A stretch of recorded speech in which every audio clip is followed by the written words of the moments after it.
Hello mga kangalan, alam nyo ba, bago tayo tuluyang pumasok sa Holy Week, ngayon ang Biyernes de Dolores, ano nga ba meron sa araw na ito?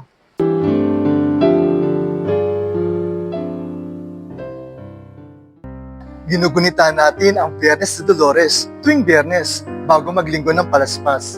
It's a day to reflect on the 7 sorrows of the Blessed Mother. Ang ganda ng symbolism, di ba? It reminds us of her strength as she stood by Jesus. Ang Biyernes de Dolores ay hindi lang tungkol sa lungkot, kundi tungkol sa katatagan ng loob. Historically, ito ang official start ng mahal na araw. We celebrate her devotion because it reflects our own trials in faith as parents and as a community.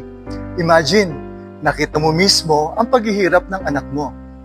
Normally, we observe this celebration through processions or by visiting the altar de Dolores. Some even offer agua de Dolores, yung pink water symbolizing her tears turned into grace.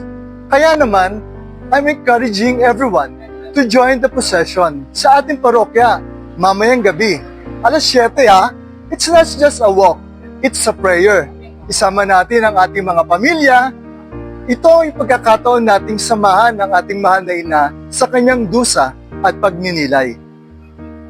We pray the Rosary of Sorrows and we prepare our hearts for the long week ahead. It's all about reflection and empathy.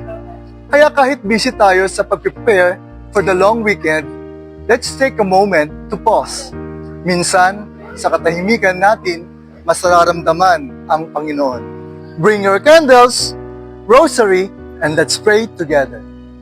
Mapayapang Biyernes sa inyong lahat. Magkita-kita po tayo sa presyon pagkatapos ng banal na misa, mga kangalan.